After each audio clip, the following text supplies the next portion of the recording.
right, everybody. Welcome back to another JC Student Spotlight. We have another phenomenal student here this time with us, Mr. Ashton Sherman, recent graduate of John Casablancas in Raleigh, North Carolina. How are we doing today, Ashton? Doing pretty great. Doing pretty great. I'm excited for the holidays. Excited. I got to hide all the gifts from my kids. So the sooner I can just kind of let them have them and me stop trying to be the Grinch all the time, sooner the better.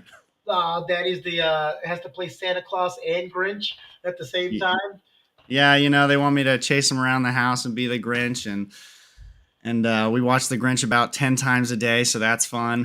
Uh, but not Jim Carrey Grinch. We're not ready for that yet. How many kids you got, and how young are they? I've got two daughters. My oldest is going to be 4 next week, so Okay. really excited there. And then my youngest she's 2 right now. She'll be 3 early next year. Ooh, the twos. Are they really as terrible as people tell me? No, no, not. It depends. I guess it depends on the kid. I shouldn't say it's not as terrible as everybody says. Might be a little different for girls than it is for boys, I think.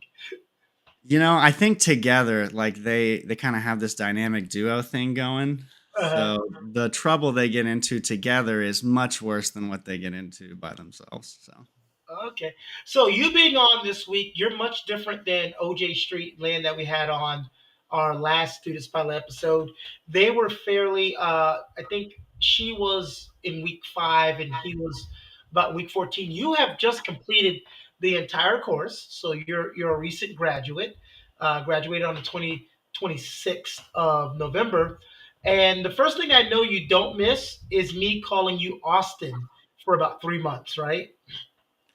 You know, uh, I don't miss that. And when people ask like, is it Austin? I'm like, no, just think Kutcher. All right, Ashton Kutcher. It's not Austin Kutcher, Ashton Kutcher. There you It's so go. funny because when people see an A, they automatically say Austin. There's no way your name should be mixed up with the name Austin, but it happens, right? All the time, every day. All the time. So you completed the whole thing. Before you talk about the graduation, because that was something special. Tell me, what did you enjoy most about the course? Oh, there's a lot of answers to that. I enjoyed so much. I think the big thing for me leaving the military, especially EASing from the Marine Corps, I knew that there was a lot of emotions that I just wasn't as in touch with as I was before. I know in high school I did theater and I did choir and I did football and I was very outgoing and very comfortable being, on stage. And then as you go into the military and that mentality changes, you're not supposed to bring emotions forward as much. Being in this class, in this course, has really kind of put me back in tune with some of the things that I had, changed for the military, which was great. And then another thing that I really enjoyed was I have a different outlook on self care now. When we got into the stuff about doing your makeup and getting ready to be for photo shoots, getting ready to go on camera, it made me really evaluate what my self care was. I think that if you did the Family Feud survey where you ask 100 guys what their self care routine is, the number one answer would be gym, right? Because that's what we justify. It's a utility, right? It serves a purpose for us. We go out and we work, and that's why we justify the gym as being our entire self care routine. But this course made me really reflect on that. I need to do more for myself to take care of myself than just go work out. That's not enough, right? Self care is health care. And wash your hair with the runoff from when you Yeah. your face with the runoff, right? Now I get like the good soap, the stuff with a little bit of grit to it, so I can exfoliate. I know what exfoliating is now. I'm You like you I'm learned a if it fully doesn't I'm a well-rounded adult. I know exactly what exfoliating is. It's great. you learned if it doesn't say facial on it, don't put it on your face, right? Right. Yeah. Exactly. Awesome. Which one was the, but what was the which class was the most fun for you? Oh, that's tough too. Improv is so much fun. I think everybody has fun on Yeah. improv because, no filters. Everybody's just saying what they comes first to their mind. Some pretty ridiculous stuff comes out. Plus, I think that's kind of the turning point in the course, Mhm. right? It's kind of right towards the middle of everything. You've known each other long enough to know each other by name, and maybe you're breaking out of that shell. You're not so shy anymore, and everybody just kind of lets loose. And from there on out, everybody was thick as thieves. You're one of the students, of course. It could be attributed to military background. It could be attributed for. I did 20 years in the army, so sometimes a lot of things I do, people go, "Well, that's that army," and like pump your brakes. My grandfather taught me how to do this before I joined the army. But you're a person who is always prepared, which bodes very well for anyone that's trying to get in the entertainment industry. I don't remember, unless I just missed it. I don't remember, or I don't think any coach remembers a class that you showed up to unprepared. You know, a lot of that is just the solid foundation that you guys gave me, right? So the way the course starts is perfect because all the things you need to go and start preparing for each class are there, right? You guys created my routine to start these classes. You guys created my routine to prepare myself to go and be on camera, right? And I really, I really dove into just being a student. I tried to absorb as much as I could. And then on the other side of that coin is that what I did in the military required me to, be on my toes a lot, required me to think on the spot. So it's impossible to be completely prepared for anything. And that's where that improv comes in. That's where that being able to think and act on your toes, that's where that comes in.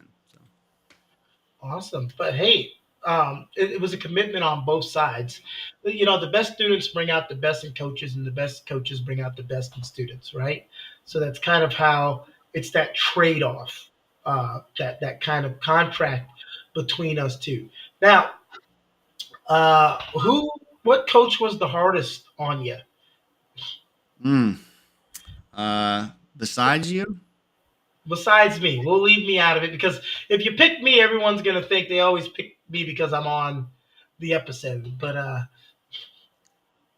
well, so Coach Pedro, he especially when it came to my voiceover stuff, mhm.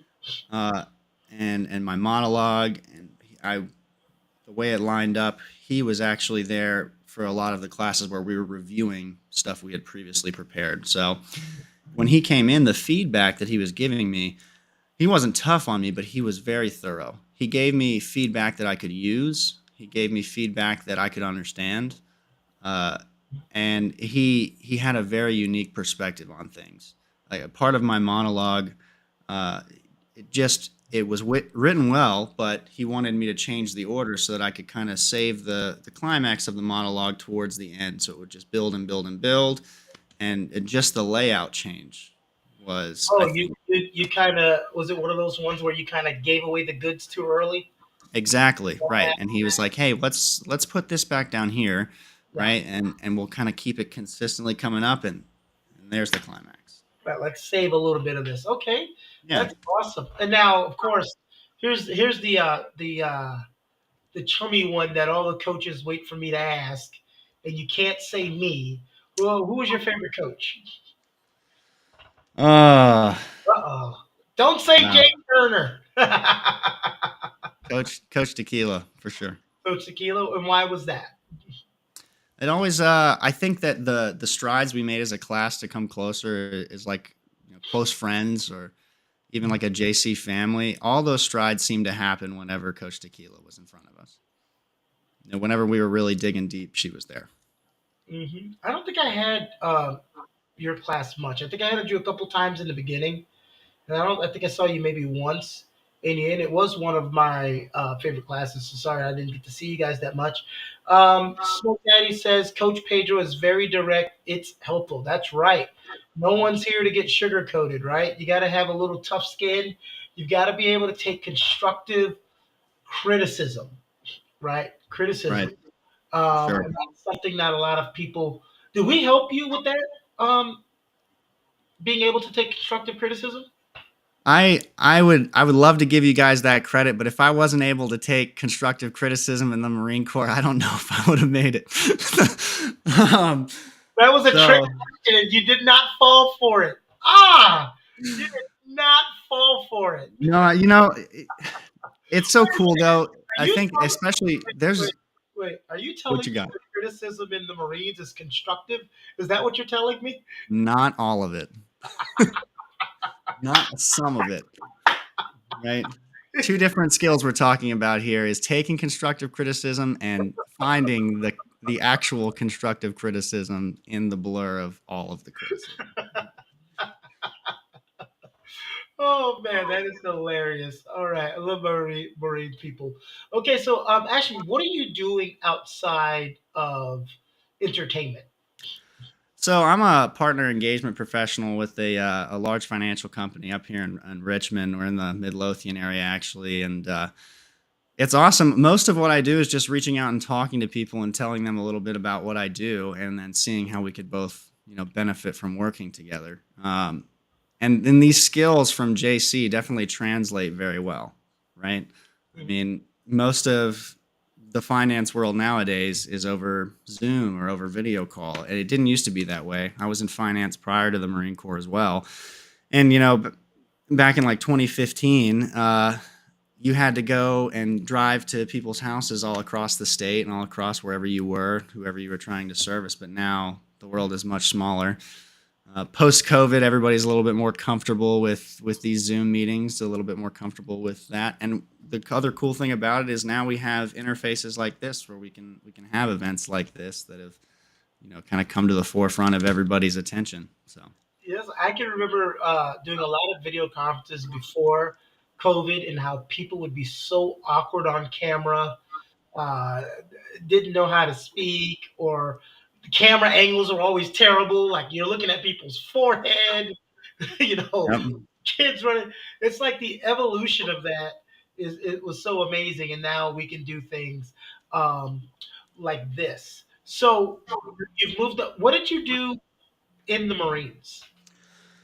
So I started out as just a radio operator, which was cool. I think that you got to see some of my showcase skills for that when we were doing tongue twisters and things like that. Having something written in front of my face and being able to multitask and relay written word is was kind of my thing for a while in the Marine Corps. But as you progress, that evolves to much broader things, like transmissions chief for a couple operations. And on my last deployment, I was the spectrum manager, so I was helping coordinate the usage of satellites while I was over in southern Spain, and we were doing missions to Africa and kind of jumping across Europe. You were the Spectrum director, and when you got out, you didn't look for a job at Spectrum. Doom doom. Wow, that was great. My, that's Uh, really really good. you just wait till your daughter's old enough to not like your dad jokes. Okay, Oh, they already don't like them. they already don't like your dad jokes. You're too young to be given terrible dad jokes. So we went to Texas Roadhouse the other night, and my daughter they got those little plastic cups with the straws, Mhm, and they both wanted chocolate milk. And mhm. I grabbed my daughter's cup and I said, she said chocolate milk, and I moved the straw and it made that little and I said, this is clown juice. And she just looked at me. She's like 4 years old. She's just like, She's already over it at 4 years old. Dad. Ashton, that's bad. Yeah, I know. That's bad when your daughter is over your dad jokes at 4 years old. Yeah. I mean, before she could speak and like she was just like doing the goo goo gaga stuff, I would just be like, "Hi, hungry. Nice to meet you. I'm Dad." Like she never said she was hungry. I was just preemptively throwing those dad jokes out there. So. Oh, awesome. Now, you attended our very first big scale in person graduation. It was very great. We had a lot of things at that one. Everybody, you can see it on the YouTube. Some of it's hard to hear because of the way we had the mic set up, so apologize for that. But the people that were in house enjoyed it very well. What did you like? If give me your top three things that you liked at the graduation. Well, the diversity award um, was phenomenal. Oh, the I, adversity. Okay. adversity award, yes. So the young lady that you are planning to name that award after, Hmm. that was probably one of the most special experiences I've ever had. Oh, Uh, really? I mean, to have someone overcome, and I've met people who are deathly afraid of speaking in front of others, and to to see someone blossom and be able to stand up and be heard, I think that's great. That's one of the coolest things you could ever be a part of is helping someone find their voice and be comfortable being in front of people. If you go back and watch that video, it got the waterworks going. I had to play it off. I had to bury my head, kind of shake off the waterworks. That was number one. What's number two? Just, and this one's kind of more of a broader thing, but Mhm. just seeing people together again in celebration of anything post COVID. Okay. Even in the military, we weren't having, you know, big celebration stuff in the height of COVID for a while. A lot of things got pushed to the wayside because of all that. And Yeah. just to be a part of something again where Mhm. everybody was there and celebrating an accomplishment for these people in this program, it was pretty cool. Okay. And then rounding out your top three, what's number three? Number three was getting there early to help you out. I look like a man that was sinking on on the side of a ship, didn't I was so glad to put all those awards in those folders I? and get to chat with some of the JC folks, some of the Avanti folks beforehand, and just network a little bit. That was really cool, actually. You were like, I've never seen someone trying to do so many things at one time. Yeah, you got a lot going on pretty consistently. I think that if I just rolled a dice and text you at any point during the week, you've got at least 5 or 6 things happening right then. You always the worst thing to ask me when you call me. Everybody out there, when you give me a call, Ashton already knows this. The worst thing to ask is, "Are you busy?" If I answer the phone, just tell me what you want. If you ask me, "Are you busy?" What do I always say? Of course I'm busy. What do you Yeah, want? it's like saying, "What's going on?" Well, do you want the short version or the long version? You want the short version or the long version? Um, that's great. Is there anything? You ranked the top three. Is there anything else that stood out to you during that event? My personal favorite was Lisette singing. Singing, yeah, she's Yeah, got some pipes. Tell you right. what, I mean, if I was like one of the other people staying in that hotel slash convention center thing we were at, and I heard that, I'm like, "Where's the party? What's Let's going go! on I'm trying to get in there. What's going on?" now? She has Lisette has performance anxiety, so it was just a bunch of people that constantly are overcoming the fear of something. That's the beauty of this. I always say the acting stuff is great. The modeling stuff is great. You want to be an actor, you want to be a model, that's great.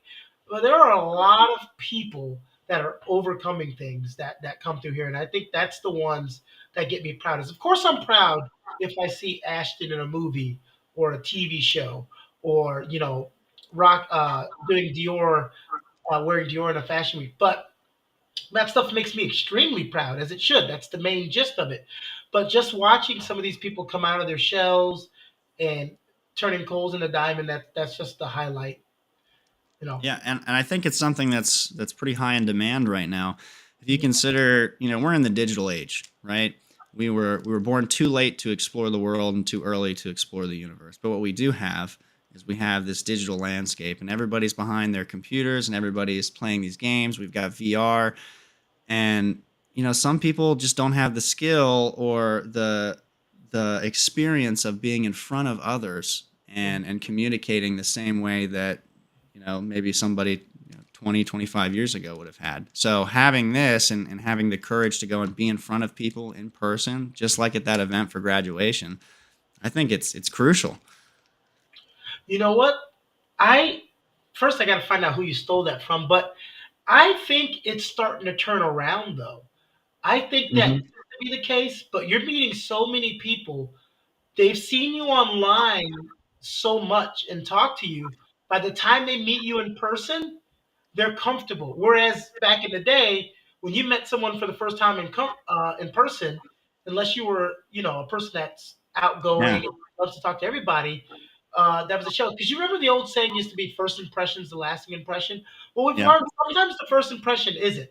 I can meet you for the first time in person and think, "Oh my God, what a weirdo," or and then after the seventh meeting, you're like, "Whoa, this person's pretty awesome."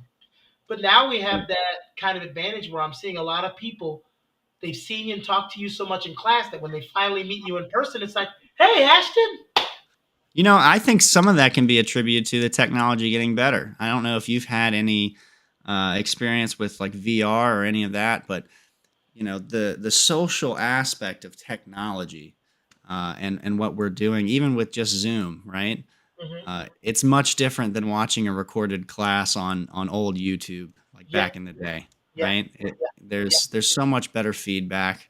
yeah. So we might be in the digital age, but it's not an unsocial digital age. Right. You still need that constant feedback. That's why we say you can't learn acting and modeling by burying yourself in your room and watching tons of YouTube video. There's no verbal feedback.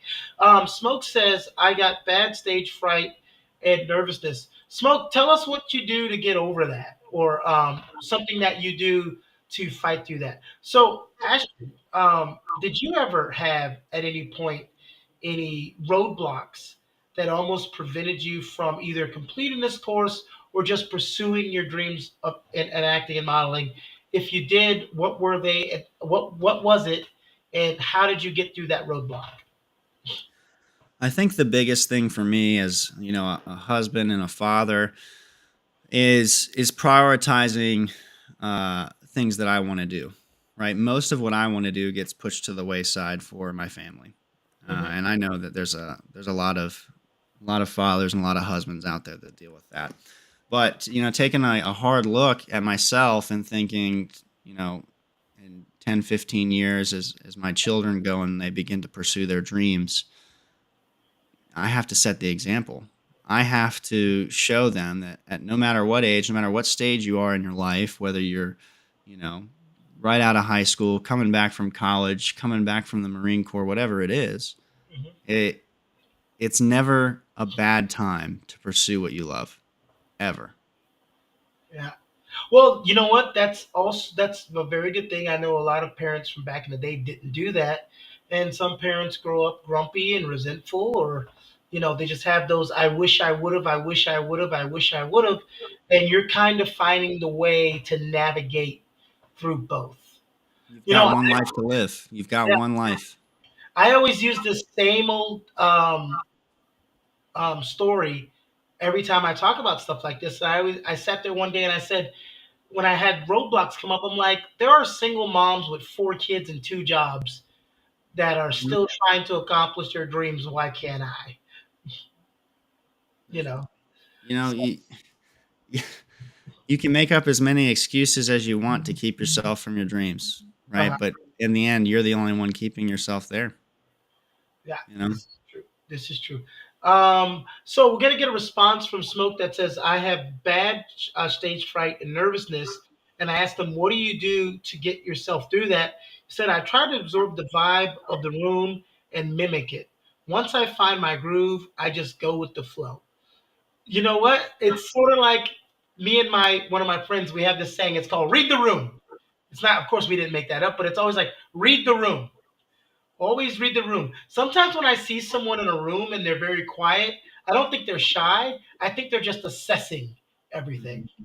Mhm. They're just sitting back because I love to talk. But when I Yeah, meet a group of people for the first time, sometimes I'm just in the back and people are like, "What's wrong?" I'm like, "Oh, nothing's wrong. I'm just observing." You yeah. know, I just think that it's a key milestone is being able to kind of assimilate yourself into the vibe of the room, like what Smoke Daddy's talking about. But uh, Smoke Daddy, I think that the next big milestone that you should look for is when you set the tone, when you walk into a room, and then your presence is ultimately the one having an effect. If you can walk into somewhere with a positive attitude and have that impact on others in the room, maybe you walk into a room where everyone else is nervous, but right. you can kind of loosen everybody up and get them into a mindset and a groove just like what you're talking about. So maybe one day you'll be that guy or girl for whoever. That'd be great. That'll be when will that be? That'll be tomorrow. Yeah, Immediately. there you go. Immediately. So, Ashton, this is what I want you to do. Okay. I want you to, if you could give any type of motivational advice to people who are going to watch this video, I'm going to give you your time right now. You will be full screen, just you. And I would like for you to tell the people what you think. Okay? Okay. Well, I guess since um, I've already made my presence here known as a Marine Corps veteran, I guess I'll use some Marine Corps motivation to maybe help you. Uh, when you're in the Marine Corps, you often reflect on people who have done heroic things, and that's just for any branch. They are out there talking about the heroes that came before them. And something that always didn't sit right with me is we talk about decisiveness as one of these key traits for heroes and people that are doing what they think is right, and pursuing their dreams. In this case, we're talking about with JC. Um, and they talk about decisiveness like this. Well, this Marine, jumped on a grenade to save his friend's life, and he made that decision right then and there, and that's what decisiveness is. But I don't agree. I think that Marine, who is a hero, made the decision to jump on that grenade a long time ago. He made the decision. Maybe it was when he became a Marine. Maybe it was when he decided he wanted to become a Marine. But he made the decision that if he was ever presented with the opportunity to save someone instead of himself, that he would have. Right? And you have to make those decisions about pursuing your dreams too. If you want to be successful, if you want to reach your goals, don't decide when the opportunity presents itself to you. Decide now that you're going to be prepared when the opportunity presents it to you. You got to decide now that you're going to reach that goal, not when it seems attainable. It doesn't matter how far away in the future it may be. You have to decide now that you're not going to stop until you get there. That's what I got. All right. That was pretty good, except he meant to say Army guys jump on the grenade. Marine guys usually pick it up and go, "What is this?" And then they get the. Wow. All right. So Wow. that's great motivational tools, Ashton. You're an amazing student. That's why you were awarded not only your certificate of completion, but you were also awarded top performer honors. It was great having you on here. Hope to see you in the future. You are now an alumni, so we'll see you out there doing things. All right. All right. Sounds All good. right, everybody. Thank you for watching JC Student Spotlight. If you're a JC student, keep up the good work. Maybe you, not maybe, you will be on the spotlight, and we'll see you on the next one.